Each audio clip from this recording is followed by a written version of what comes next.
तो hello friends, कैसे हैं आप सब लोग। तो आज की वीडियो में हम जो है अपने मौलिक अधिकार को जो है वो कंप्लीट करने वाले हैं, जिसको बोलते हैं फंडामेंटल राइट। ठीक है, पार्ट हमारा 6 ये रहने वाला है। इससे पहले हमने पार्ट 5 जो है कंप्लीट कर लिए हैं। आज की वीडियो में हम पढ़ेंगे मौलिक अधिकार, जो कि आपके एग्ज़ाम के पॉइंट ऑफ व्यू से काफ़ी ज़्यादा इम्पोर्टेंट है और हर एक एग्ज़ाम में आपसे जो है यहाँ से क्वेश्चन जो है वो पूछे जाते हैं। तो वीडियो में आगे बढ़ने से पहले आपसे एक रिक्वेस्ट है कि अगर आप हमारे चैनल पर नए हैं तो सब्सक्राइब कर लीजिए और वीडियो अच्छी लगे तो वीडियो को लाइक कीजिए, अपने फ्रेंड्स के साथ शेयर कीजिए। इसकी पीडीएफ आपको हमारे टेलीग्राम पर मिल जाएगी, जिसका लिंक वीडियो के डिस्क्रिप्शन में दिया गया है। आप वहां से जाकर टेलीग्राम को ज्वाइन कर सकते हैं। तो चलिए आज की वीडियो को स्टार्ट करते हैं। जो पहला क्वेश्चन है, हम जो है थ्योरी पढ़ेंगे यहाँ पर। तो जो मूल अधिकार है वो संविधान में उल्लेखित हैं और ये वे अधिकार हैं जो व्यक्ति के सामाजिक, आर्थिक, राजनीतिक एवं नैतिक विकास हेतु आवश्यक हैं। आपसे क्वेश्चन पूछा जाता है कि सामाजिक, आर्थिक, राजनीतिक और नैतिक विकास के लिए क्या आवश्यक है। तो उसमें आपके पास ऑप्शन होते हैं मौलिक अधिकार, प्रस्तावना, ठीक है, डीपीएसपी, कुछ इस तरह से ऑप्शन जो है दिए जाते हैं। तो जो राइट आंसर हो जाएगा आपका वो हो जाएगा आपका मूल अधिकार। ठीक है, और जो हमारे मूल अधिकार हैं वो यूएसए यानी कि संयुक्त राष्ट्र अमेरिका से जो लिए गए हैं। संविधान के भाग 3 में अनुच्छेद 12 से लेकर 35 तक जो उनका उल्लेख किया गया है। ठीक है, और जो मूल अधिकार हैं उनको जो है वो भारतीय संविधान का मैग्ना कार्टा या फिर घोषणा पत्र जो वो कहा जाता है। और मूल अधिकारों को न्यायालय के द्वारा जो है संरक्षण प्रदान किया गया है। यहाँ पर आपने नोट करना है कि मूल अधिकारों के उल्लंघन की स्थिति में अनुच्छेद 32 के तहत जो है सर्वोच्च न्यायालय या फिर अनुच्छेद 226 के तहत उच्च न्यायालय की शरण जो है ली जा सकती है, यानी कि आप सुप्रीम कोर्ट या फिर हाई कोर्ट में जा सकते हैं। जो मूल संविधान है उसमें जो है 7 मूल अधिकार थे, लेकिन वर्तमान में 6 मूल अधिकार हमें प्राप्त हैं। नोट क्या करना है कि 44वें संविधान संशोधन के द्वारा 1997 में जो संपत्ति के अधिकार को जो मूल अधिकारों की जो अनुच्छेद 19(च) को जो है वो अनुच्छेद 31 से हटाकर भाग 12 के अनुच्छेद 300(a) के या फिर हिंदी में कहें तो कैब में जो कानूनी अधिकार के रूप में जो वर्णित कर दिया गया है। ठीक है, अगर ऑप्शन में आपको जो है यहाँ पर 97 या फिर 98 देखने को मिल सकता है। ठीक है, तो यहाँ पर जो माना जाता है वो 98 माना जाता है। ठीक है, आपको 1998 यहाँ पर कर लेना है। अब बात कर लेते हैं कि संविधान में वर्णित मूल अधिकार कौन कौन से हैं। तो सबसे पहले आता है हमारा समानता का अधिकार, जिसमें अनुच्छेद 14 से 18 तक हैं। और सेकंड आता है हमारा स्वतंत्रता का अधिकार, जिसमें अनुच्छेद 19 से 22 तक दिए गए हैं। फिर है शोषण के विरुद्ध अधिकार, जो कि अनुच्छेद 23 से 24 है। नेक्स्ट है कि धार्मिक स्वतंत्रता का अधिकार, जो कि अनुच्छेद 25 से अनुच्छेद 28 तक है। फिर है शिक्षा एवं संस्कृति का अधिकार, जो कि अनुच्छेद 29 से 30 है। उसके बाद आता है संवैधानिक उपचारों का अधिकार, जो कि अनुच्छेद 32 में दिया गया है। अब पढ़ना है कि मूल अधिकारों की विशेषताएं, यानी कि मूल अधिकारों की क्या विशेषताएं हैं। ठीक है, तो मूल अधिकारों को जो है 2 वर्गों में बांटा गया है। पहला है कि केवल भारतीय नागरिकों को प्राप्त मूल अधिकार, यानी कि भारतीय नागरिकों को कौन कौन से मूल अधिकार प्राप्त हैं। तो अनुच्छेद 15, 16, 19, 29 और 30। सेकंड पार्ट आता है कि भारतीय एवं विदेशी नागरिकों को प्राप्त मूल अधिकार। ठीक है, और जो मूल अधिकार है वो स्थायी नहीं है, संविधान संशोधन के माध्यम से इनमें बदलाव किया जा सकता है। जो अनुच्छेद 20 और 21 के अतिरिक्त जो है सभी अनुच्छेद आपातकाल के दौरान जो निलंबित किए जा सकते हैं, यानी कि जब आपातकाल लगता है, किसी भी प्रकार का आपातकाल लगता है, तो आपका जो अनुच्छेद 20 और 21 हैं ये कभी भी निलंबित नहीं किए जा सकते। ये सभी फैक्ट आपने याद रखने हैं, एग्जाम में यहीं से क्वेश्चन पूछा जाता है आपसे। ठीक है, तो अब बात कर लेते हैं मूल अधिकारों की। ठीक है, जो अनुच्छेद 12 है इसमें क्या कहा गया है, तो ये कहता है कि राज्य की एक परिभाषा होगी, ठीक है। संघीय सरकार होगी जिसको संसद बोलते हैं, ठीक है। राज्य सरकार होगी जिसका विधानमंडल बोलते हैं, और स्थानीय निकाय, नगर पालिका, पंचायतें, जिला बोर्ड होंगी, ठीक है। संवैधानिक एवं गैर संवैधानिक निकाय होंगी जैसे कि LIC, ONGC, भील आदि, ठीक है। राज्य की परिभाषा के अंतर्गत ही ये सब आते हैं, ठीक है। उसके बाद है अनुच्छेद 13, ठीक है। अनुच्छेद 13 क्या कहता है कि मूल अधिकारों को असंगत तथा उनके अल्पीकरण करने वाली विधि या फिर एक सीमा तक जो शून्य होगी, और राज्य द्वारा ऐसी किसी विधि का निर्माण नहीं किया जाएगा जो मूल अधिकारों को कम या समाप्त करती है, ठीक है। उसके बाद आता है अनुच्छेद 137। ये क्या कहता है भाई, तो अनुच्छेद 37 कहता है कि यदि विधायिका के द्वारा किसी ऐसी विधि का निर्माण किया जाता है जो संवैधानिक अधिकारों का उल्लंघन या फिर उनको कम करती है, तो उसका न्यायिक पुनर्विलोकन जो किया जा सकता है। अनुच्छेद 137 में ये दिया गया है, यानी कि जो हमारी विधायिका होती है जिसका काम है कानून बनाना, लेकिन उससे जो वो गलती से कोई ऐसा कानून बन जाता है जो मौलिक अधिकारों का हनन करता है, तो जो है वो 137 अनुच्छेद के तहत जो है उसको उस पर जो है पुनर्विलोकन जो किया जा सकता है, ठीक है। यानी कि उस पर जो है उस कानून पर दोबारा से विचार किया जा सकता है कि वो सही है या फिर गलत। अब हमारा समानता का अधिकार स्टार्ट होता है, ठीक है। समानता का अधिकार जो कि अनुच्छेद 14 से 18 में दिए गए हैं।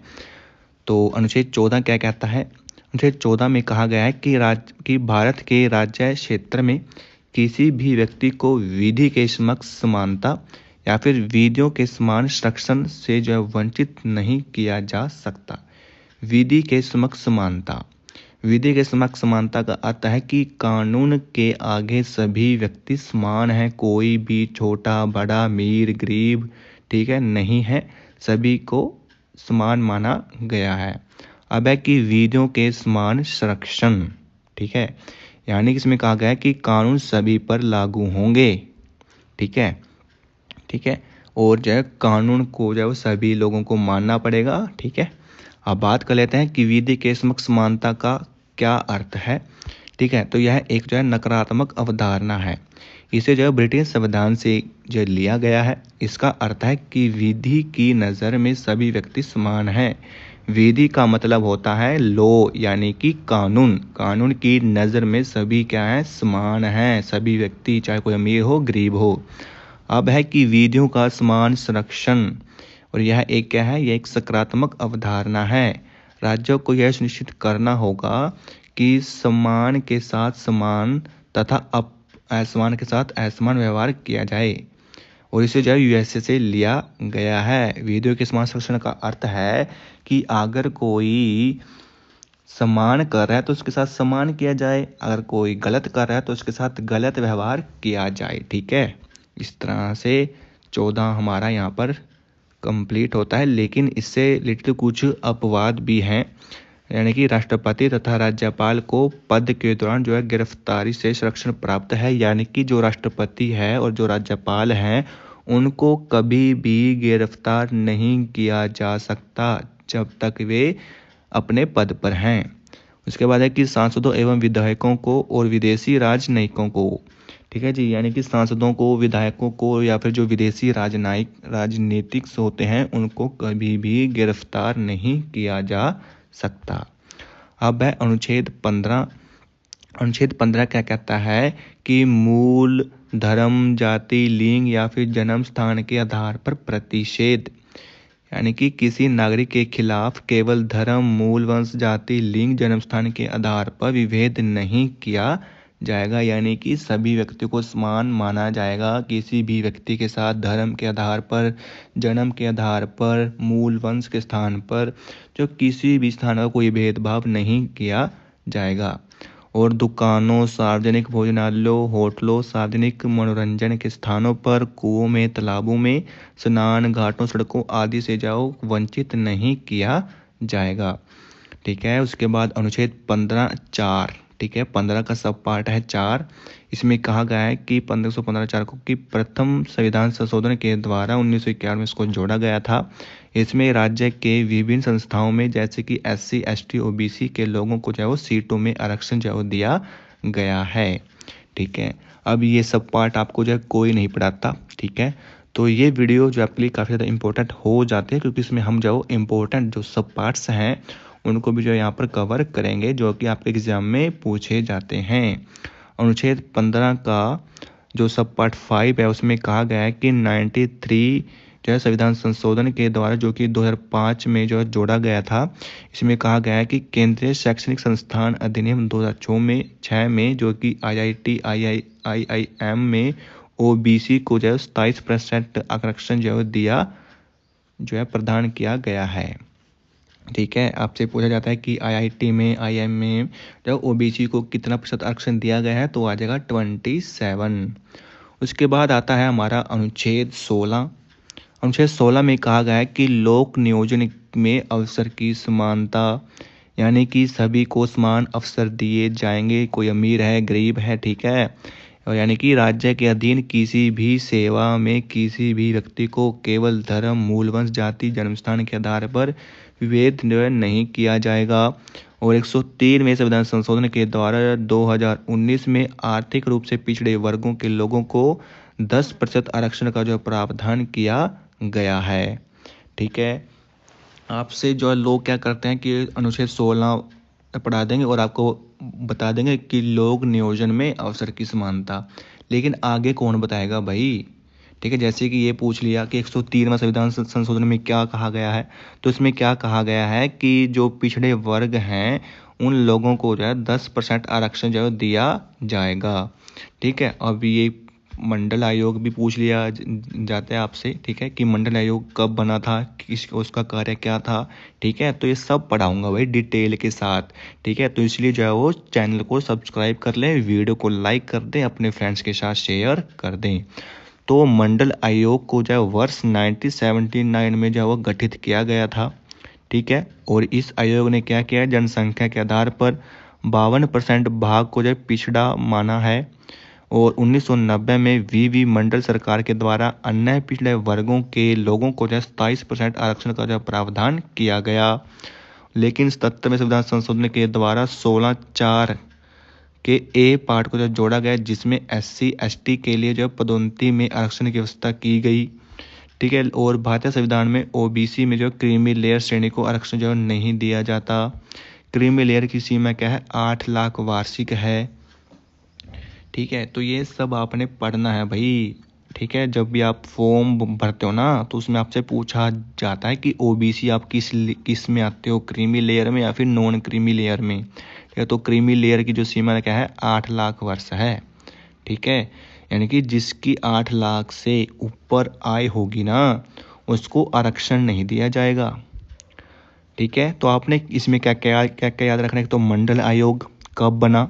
ठीक है। उसने क्या कहा। ठीक है। उसने कब रिपोर्ट सौंपी अपनी, 1990 में वी मंडल आयोग के द्वारा।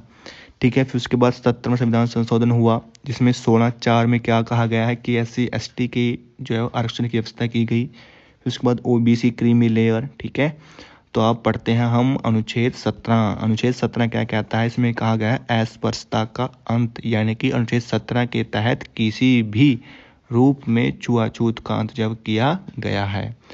उसके बाद आता है अनुच्छेद 18। इसमें कहा गया है इसमें कहा गया है उपाधियों का अंत, यानी कि राज्य, सेना एवं शिक्षा संबंधी सम्मान के अलावा कोई उपाधि जो है वो प्रदान नहीं करेगा। उसके बाद है कि भारत का कोई नागरिक किसी विदेशी राज्य से कोई उपाधि ग्रहण नहीं करेगा। ठीक है। उपाधियों के अंत में क्या कहा है कि सेना या फिर शिक्षा संबंधी जो सम्मान दिए जाते हैं उनको छोड़कर, ठीक है, कोई भी उपाधि धारण नहीं करेगा। ठीक है। किसी विदेशी राज्य से जो है उपाधि ग्रहण नहीं करेगा। ठीक है। ये सभी 18 में कहे गए हैं। उसके बाद आता है हमारा स्वतंत्रता का अधिकार, जिसमें अनुच्छेद 19 से 22 तक दिए गए हैं। काफ़ी ज़्यादा इम्पोर्टेंट है, क्योंकि आपके अनुच्छेद जो 19 है, अनुच्छेद 19 में जो 6 प्रकार की स्वतंत्रताएं हैं। ठीक है, अब 6 की 6 काफ़ी इंपॉर्टेंट हैं। पहली क्या कहती है? पहली कहते हैं कि वाक एवं अभिव्यक्ति की स्वतंत्रता, यानी कि प्रेस की स्वतंत्रता, आपको चुप रहने का अधिकार है, जीवन साथी चुनने का अधिकार है। उसके बाद है 19 का पार्ट 2। इसमें क्या कहा गया कि शांतिपूर्वक एवं निरायुध सम्मेलन की स्वतंत्रता। नंबर 3 है संगम एवं संघ बनाने की स्वतंत्रता, यानी कि आप अपना ग्रुप बना सकते हैं। ठीक है, अपनी पार्टी बना सकते हैं। नंबर 4 क्या कहता है कि भारत के राज्य क्षेत्र में अबाध रूप से भ्रमण की स्वतंत्रता, यानी कि आप कहीं पर भी घूम सकते हैं। ठीक है, और भाग 5 में क्या कहा में बोला गया है कि भारत के राज्य क्षेत्र में बस जाने की स्वतंत्रता, यानी कि अगर आप भारतीय हो तो आप भारत के किसी भी स्टेट में रह सकते हैं। ठीक है, और 6 में क्या कहा गया है कि व्यापार करने की स्वतंत्रता, यानी कि आप कुछ भी व्यापार कर सकते हो। ठीक है, किसी भी स्टेट में व्यापार कर सकते हो। उसके बाद आपने कुछ बातें यहाँ पर नोट करनी है। नोट क्या करना है आपने कि जो मूल भारतीय संविधान में 7 प्रकार के स्वतंत्रताएं दी गई थी, लेकिन 44वां संविधान संशोधन किया गया 1978 में। उसमें जो संपत्ति का अधिकार था उसको मूल संविधान के अधिकार को समाप्त कर भाग 12 के अनुच्छेद 300 कै में जो है विधिक यानी कि क्या बना दिया, इसको कानूनी अधिकार के अंतर्गत डाल दिया गया। ठीक है, उसके बाद आता है हमारा अनुच्छेद 20। अनुच्छेद 20 क्या कहता है कि अपराधों के लिए दोषसिद्धि के संबंध में संरक्षण। उसके बाद है कि राज्य किसी व्यक्ति को मनमाने तरीके से दंडित नहीं करेगा, यानी कि 20 में क्या कहा गया है कि अगर किसी व्यक्ति ने कोई अपराध किया है तो उस समय जो कानून होगा उस कानून के आधार पर ही उसको सजा दी जाएगी। ठीक है, और उस दंड की सजा उसको केवल एक बार ही दी जाएगी, यानी कि राज्य किसी व्यक्ति को अपने मनमाने तरीके से दंडित नहीं कर सकता। ठीक है, फिर उसके बाद 20(2) क्या कहता है? 20(2) क्या कहता है कि किसी व्यक्ति को एक अपराध के लिए एक से अधिक बार क्या है दंडित नहीं किया जा सकता। ठीक है, अनुच्छेद 20 का 3 पार्ट क्या कहता है कि राज्य किसी व्यक्ति को अपने विरुद्ध गवाही देने के लिए बाध्य नहीं करेगा। ठीक है, ये तीनों के तीनों पार्ट याद रखने हैं, वही काफ़ी बार एग्जाम में पूछा जाता है। पहला क्या था कि अपराधों के लिए दोषसिद्धि के संबंध में संरक्षण, राज्य किसी व्यक्ति को क्या है मनमाने तरीके से दंडित नहीं कर सकता। दंडित करने का मतलब क्या है कि अगर किसी व्यक्ति ने कोई अपराध किया है तो उसको उसके अपराध की सजा केवल एक बार ही मिलेगी। ठीक है, और उस समय जो कानून होगा उसी के अनुसार मिलेगी। जो 20 का सब पार्ट 2 क्या कहता है कि एक अपराध के लिए एक से अधिक बार सजा नहीं दी जा सकती। ठीक है, और 20(3) क्या कहता है कि राज्य जो किसी व्यक्ति को अपने विरुद्ध गवाही देने के लिए बाध्य नहीं करेगा। उसके बाद आता है अनुच्छेद 21। अनुच्छेद 21 में क्या कहा गया कि प्राण एवं दैहिक स्वतंत्रता का अधिकार। ठीक है, यानी कि किसी व्यक्ति को अपने प्राण व अपनी दैहिक स्वतंत्रता से विधि द्वारा स्थापित प्रक्रिया के द्वारा ही वंचित किया जा सकता है। जैसे कि इसमें नोट करना आपका कि जो मेनका गांधी केस था उसमें विधि के द्वारा स्थापित प्रक्रिया को बदलकर विधि की सम्यक प्रक्रिया जो कर दिया गया है। उसके बाद आपका अनुच्छेद 21 में क्या क्या शामिल किया गया है यह आपने पढ़ना है। इसमें कहा गया है कि गरिमा जीवन जीने का अधिकार है, गोपनीयता का अधिकार है, भोजन का अधिकार है, रोजी रोटी का अधिकार है और स्वच्छ पर्यावरण का अधिकार है। अनुच्छेद 21 में आता है ये सब। ठीक है, अब इसकी ट्रिक पता है क्या है कि आप 21 वर्ष के अगर हो गए तो आपको क्या चाहिए? आपको स्वतंत्रता चाहिए कि हमें क्या चाहिए? जीवन जीने का अधिकार चाहिए।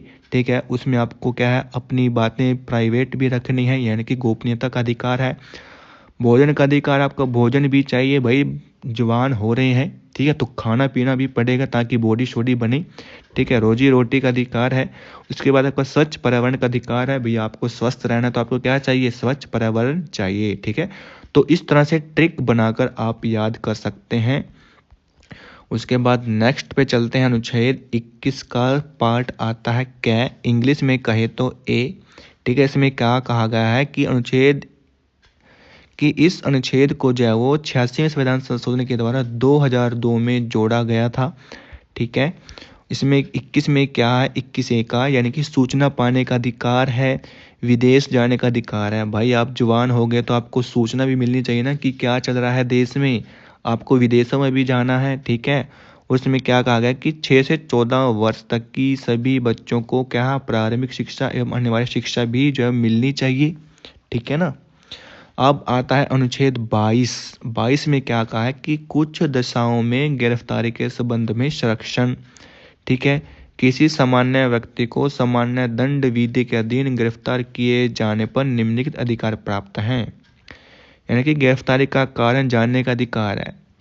22 में कहा गया है कि भाई देख, यानी कि आपको पुलिस ने गिरफ्तार करने आई है। ठीक है, तो आप उससे पूछ सकते हैं कि भाई मुझे गिरफ्तारी का कारण बताओ। ठीक है, गिरफ्तार कर लिया तो फिर आपको अपना मनपसंद वकील चुनने का भी अधिकार है। ठीक है, और 24 घंटे में मजिस्ट्रेट के सामने उपस्थित होने का अधिकार है, यानी कि अगर आपको गिरफ्तार कर लिया गया तो 24 घंटे के अंदर अंदर आपको मजिस्ट्रेट के सामने पेश करना पड़ेगा। ठीक है, आपको वकील चुनने का अधिकार है, गिरफ्तारी का कारण पूछने का अधिकार है। अब इसको याद कैसे करना है, ये लिखा है अनुच्छेद 22। आप कहोगे भाई आप मेरे को गिरफ्तार क्यों कर रहे हो। ठीक है, भाई मुझे कारण बताओ ना कि आप मुझे गिरफ्तार क्यों कर रहे हो। ठीक है, आपको गिरफ्तार कर लिया तो आपको क्या चाहिए, आपको वकील चाहिए। ठीक है, तो वकील चुनने का अधिकार है। अब वकील चुन लिया तो आपको क्या है, आपको ये भी अधिकार है कि अगर आपको गिरफ्तार कर लिया तो 24 घंटे के अंदर अंदर आपको जो है पेश करना होगा। अब आपने कुछ यहाँ पर नोट करना है। नोट क्या करना है आपने कि यह अधिकार विदेशी शत्रुओं की गिरफ्तारी में प्रदान नहीं किया जाता, यानी कि किसी भी फॉरेनर को जो कि क्या है दुश्मन है, उसको ये अधिकार प्राप्त नहीं है। ठीक है, और उसके बाद क्या है कि 44वें संविधान संशोधन के द्वारा 1978 में निरोध की अधिकतम अवधि 3 माह से घटकर 2 माह कर दी गई है। उसके बाद आपका आता है शोषण के विरुद्ध अधिकार, जो कि अनुच्छेद 23 से 24 में दिए गए हैं।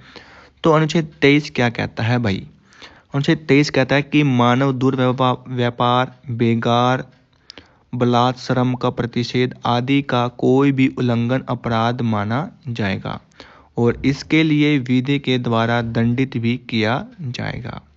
मानव दुर्व्यापार का शब्दों में शामिल क्या है, यानी कि पुरुष, महिला एवं बच्चों की वस्तु के समान खरीद एवं बिक्री।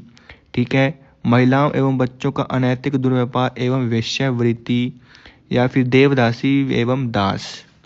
ठीक है, यानी कि इसमें कहा गया है कि महिलाएं जो अपना देह व्यापार कर सकती हैं। ठीक है जी, बच्चों को बेचना, खरीदना, ठीक है, इस तरह का, या फिर कोई क्या किसी से क्या बलात्श्रम, बेगार नहीं किया जा सकता। यानी कि देवदास, जैसे कि पहले क्या होते थे, किसान होते तो वो क्या करते थे, मजदूरों को जो काम पर रख लेते थे। ठीक है, और उनको क्या है बेगार, यानी कि उनको पैसे जो है वो नहीं देते थे, उसको बोलते हैं देवदासी एवं दास। फिर आता है अनुच्छेद 24। अनुच्छेद 24 कहता है कि कारखानों आदि में बालकों के नियोजन पर प्रतिबंध, यानी कि कारखानों में बालकों से जो है वो काम नहीं करवाया जा सकता। 14 वर्ष से कम आयु के किसी भी बच्चे को कारखानों आदि में काम करने जो है वो नहीं दिया जाएगा।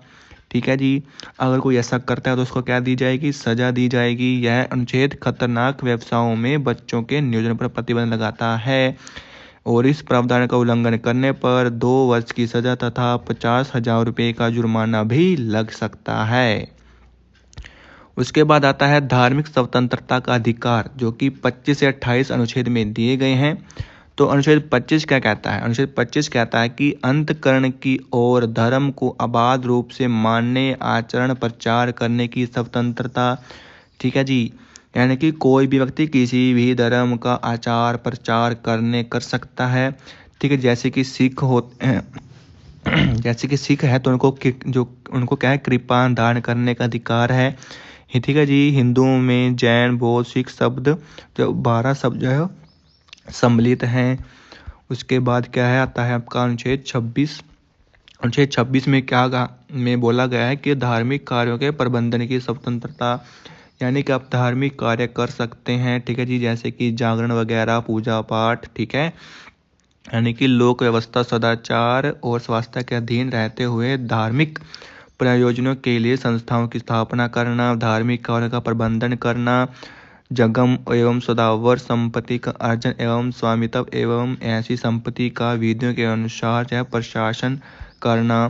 नोट आपने क्या करना है कि अनुच्छेद 25 जहां व्यक्ति को धर्म की स्वतंत्रता प्रदान करता है, तो वहीं जो 26 है वो धार्मिक समुदायों से संबंधित है। यह अधिकार अनुच्छेद 26 भारतीय एवं विदेशी दोनों को प्राप्त है। अनुच्छेद 27 क्या कहता है कि किसी विशिष्ट धर्म की अभिवृद्धि के लिए करों के सदाय के बारे में स्वतंत्रता, यानी कि किसी व्यक्ति को ऐसे करों के भुगतान के लिए बाध्य नहीं किया जाएगा जिसके आगम किसी विशेष धर्म की उन्नति के लिए राजकीय धर्म का प्रयोग नहीं करेगा। उसके बाद है अनुच्छेद 28। 28 कहता है कि राज्य निधि से पूर्णतः पोषित किसी भी शिक्षा संस्थान में धार्मिक शिक्षा जो नहीं दी जाएगी। यानी कि अनुच्छेद 28 में क्या कहा गया है कि जो भी सरकारी स्कूल कॉलेज हैं तो उसमें किसी पर्टिकुलर धार्मिक शिक्षा जो नहीं दी जाएगी, ठीक है जी। यानी कि राज्य द्वारा मान्यता प्राप्त एवं आर्थिक सहायता प्राप्त शिक्षण संस्थाओं में किसी व्यक्ति को किसी विशेष धर्म को ग्रहण करने के लिए बाध्य नहीं किया जाएगा। किसी व्यक्ति को उसकी सहमति से धार्मिक निर्देश जो दिया जा सकता है, ठीक है जी। उसके बाद आता है शिक्षा एवं संस्कृति का अधिकार, जो कि अनुच्छेद 29 से 30 में दिए गए हैं। अनुच्छेद 29 में कहा गया है कि अल्पसंख्यक वर्गों के हितों का संरक्षण, भारत के प्रत्येक नागरिक को अपनी विशिष्ट भाषा, संस्कृति, लिपि को बनाए रखने का अधिकार है। ये किस में आता है? अनुच्छेद 29 में। यार, और राज्य द्वारा पोषित एवं राज्य निधि के द्वारा सहायता प्राप्त शिक्षण संस्थाओं में प्रवेश के लिए किसी भी नागरिक को धर्म, मूल, वंश, जाति, भाषा, लिंग के आधार पर वंचित नहीं किया जाएगा। अनुच्छेद 29 जो कि भाषाई एवं धार्मिक दोनों अल्पसंख्यकों को संरक्षण प्रदान करता है। अनुच्छेद 30 क्या कहता है कि शिक्षण संस्थाओं की स्थापना और प्रशासन करने का अल्पसंख्यक वर्गों के अधिकार हैं। भाषाई तथा धार्मिक अल्पसंख्यकों को अपनी रुचि के शैक्षणिक संस्थाओं की स्थापना करना और उनका प्रशासन का अधिकार प्रदान जो किया गया है। यानी कि 29 और 30 में ये कहा गया है कि जो भी संख्या में कम है तो उनकी अपनी संस्कृति बचाने का अधिकार है। और 30 में कहा गया है कि जो ये वर्ग हैं जिनकी संख्या कम है तो ये जो है अपनी शिक्षण संस्थाएं जो चला सकते हैं ताकि वे अपनी संस्कृति और अपने रीति रिवाज को जो है बचा कर रख सकें, ठीक है। उसके बाद आता है हमारा यहाँ पर कुछ बातें हैं जो आपने नोट करनी है कि इस प्रकार के संस्थानों को सहायता उपलब्ध कराने में राज्य कोई भेदभाव नहीं करेगा। उसके बाद अनुच्छेद आता है 31, ठीक है, जिसको बोलते हैं संपत्ति का अधिकार, ठीक है। लेकिन इस अनुच्छेद के तहत संपत्ति का जो अधिकार प्रदान किया गया था, लेकिन इसको 44वें संविधान संशोधन के द्वारा 1978 में भाग 12 के अनुच्छेद 300 के में जो इसको विधिक अधिकार के रूप के अंतर्गत जो रखा गया है, यानी कि जो संपत्ति का अधिकार था उसको हटा दिया गया था 44वें संविधान संशोधन के द्वारा और उसको भाग 12 में डाल दिया गया था जो कि अनुच्छेद 300A में आता है और यह एक जो कानूनी अधिकार है। उसके बाद आता है अनुच्छेद 32 यानी कि संवैधानिक उपचारों का अधिकार। अनुच्छेद 32 में जो मूल अधिकारों के परिवर्तन के लिए उच्चतम न्यायालय में समावेश एवं उपचार का अधिकार प्रदान करता है। इस अनुच्छेद में मूल अधिकारों के उल्लंघन पर उच्चतम न्यायालय यानी कि सुप्रीम कोर्ट में जो हम जा सकते हैं। डॉक्टर भीमराव अंबेडकर ने अनुच्छेद 32 को संविधान की आत्मा कहा है और इस अनुच्छेद के अंतर्गत 5 प्रकार की रीट जारी जो की गई है। यानी कि डॉक्टर अंबेडकर ने संविधान की आत्मा किस अनुच्छेद को कहा है? अनुच्छेद 32 को, ठीक है। और संविधान का मैग्ना कार्टा किसको बोलते हैं? ठीक है, तो संविधान का जो मैग्ना कार्टा है वो मौलिक अधिकारों को कहा जाता है। अब बात कर लेते हैं कि जो 5 प्रकार की रीट जो जारी की जाती है तो वो रीट जो 5 प्रकार की कौन कौन सी है। तो पहली जो रीट है वो है बंदी प्रत्यक्षीकरण, ठीक है, जिसका अर्थ होता है बंदी को प्रस्तुत किया जाए। यानी कि पुलिस ने जिस व्यक्ति को जो है वो बंदी बनाया है उसको प्रस्तुत करना यानी कि पेश करना। यानी कि इसके तहत उच्च न्यायालय जो है वो बंदी करता व्यक्ति को यह आदेश देता है कि बंदी व्यक्ति को 24 घंटे के अंदर न्यायालय के समक्ष प्रस्तुत किया जाए, और यह लोक अधिकारी एवं निजी व्यक्ति दोनों के विरुद्ध जारी होती है, ठीक है। उसके बाद है परमादेश यानी कि मैंडमस। इसका आदेश होता है कि आदेश दिया जाता है, परमादेश यानी कि आदेश देना। इसके तहत जो है न्यायालय है वो किसी लोक अधिकारी को आदेश देता है कि वह उस कार्य को करे जिस कार्य के लिए उसे नियुक्त किया गया है, और यह राष्ट्रपति एवं राज्यपाल के विरुद्ध लागू नहीं होता, ठीक है। उसके बाद जो तीसरी रीट है वो है प्रतिषेध। इसमें इसका अर्थ होता है रोकना, ठीक है, प्रतिषेध लगा देना। यह रीट जो किसी न्यायिक तथा अर्ध न्यायिक संस्था को जारी की जाती है। इसके तहत न्यायालय किसी अर्ध न्यायिक न्यायालय या फिर संस्था को अपने क्षेत्र से बाहर जाकर कार्य करने से रोकता है। जो चौथी रीट है वो है उत्प्रेक्षण। इसका अर्थ है ऊपर भेजिए, ठीक है जी। यह रीट किसी वरिष्ठ न्यायालय के द्वारा उसके अधीनस्थ न्यायालय को अपनी अधिकारिता में रहकर कार्य करने के लिए जारी की जाती है। जो लास्ट जो रीट है वो है अधिकार परीक्षा यानी कि को वारंटो। इसका अर्थ है कि आपका क्या अधिकार है। यह रीट किसी सार्वजनिक पद पर आसीन व्यक्ति के विरुद्ध जारी जो है की जाती है। उसके बाद आता है अनुच्छेद 33, और इसमें कहा गया है कि संसद को यह शक्ति प्रदान करता है कि सशस्त्र बलों, खुफिया एजेंसियों या फिर अन्य के मूल अधिकारों पर युक्त प्रतिबंध जो लगाया जा सकता है। इस अनुच्छेद का मुख्य उद्देश्य है समुचित कार्य एवं अनुशासन बनाए रखना। उसके बाद आता है अनुच्छेद 34, जिसको मार्शल लॉ भी बोला जाता है और हिंदी में इसको बोलते हैं सैन्य कानून। और इसके अंतर्गत किसी भारतीय क्षेत्र में यदि मार्शल लॉ यानी कि सैन्य अधिनियम लागू है तो संसद को यह शक्ति प्राप्त है कि वह मूल अधिकारों पर प्रतिबंध लगा सकती है। लेकिन मार्शल लॉ के दौरान अनुच्छेद 20 और 21 पर प्रतिबंध नहीं लगाया जा सकता, ठीक है। अनुच्छेद 35 क्या कहता है कि इस अनुच्छेद के तहत संसद को केवल कुछ विशेष यानी कि मूल अधिकारों को प्रभावी बनाने के लिए कानून बनाने की शक्ति प्राप्त है। यह अधिकार राज्य विधानमंडल को प्राप्त नहीं है। यानी कि अनुच्छेद 35 में कहा गया है कि मूल अधिकारों में कुछ भी चेंज करना है, कोई कानून बनाना है तो उसकी शक्ति किसके पास है? संसद के पास। लेकिन राज्य में जैसे कि राज्यपाल होता है, जो विधानमंडल होती है राज्य में, उसको ये अधिकार प्राप्त नहीं है कि वे मूल अधिकारों के में जो है वो कोई कानून बनाए, ठीक है। और 34 में क्या कहा गया है कि किसी भी भारतीय स्टेट में जो कानून यानी कि मार्शल लॉ लगा है तो वहाँ पर क्या होता है कि जो मूल अधिकारों पर जो संसद प्रतिबंध लगा सकती है, लेकिन केवल अनुच्छेद 20 और 21 को छोड़कर बाकी सभी मूल अधिकारों पर क्या प्रतिबंध लग सकता है, लेकिन 20 और 21 पर कोई प्रतिबंध नहीं लगाया जाता। अनुच्छेद 33 में क्या कहा है कि जैसे कि जो खुफिया एजेंसी होती हैं उनके जो मूल अधिकार होते हैं तो उन पर जो प्रतिबंध जो है लगाया जा सकता है, ठीक है। तो भाई ये थे हमारा पार्ट 3 जिसमें हमने मौलिक अधिकारों को पढ़ा है, ठीक है। तो क्वेश्चन बनता है कि मौलिक अधिकार आपके कौन से भाग में आते हैं? तो जो मौलिक अधिकार हैं वो आपके भाग 3 में आते हैं, जिसमें अनुच्छेद 15 से 35 तक जो वो दिए गए हैं। तो दोस्तों आपको वीडियो कैसी लगी कमेंट करना, चैनल पर नए हो तो चैनल को सब्सक्राइब कर लेना, और इसकी जो PDF है वो आपको हमारे टेलीग्राम चैनल पर मिल जाएगी। टेलीग्राम चैनल का नाम है परमार SSC हब, ठीक है, जिसका लिंक आपको वीडियो के डिस्क्रिप्शन में दिया जाएगा। तो चैनल को क्या कर लेना है, सब्सक्राइब कर लेना है, ताकि आगे आने वाली वीडियो को आप देख सकें, और नोटिफिकेशन को ऑन कर देना है ताकि नेक्स्ट वीडियो की नोटिफिकेशन आप तक पहुंच जाए। तो मिलते हैं नेक्स्ट वीडियो में, तब तक के लिए बाय बाय।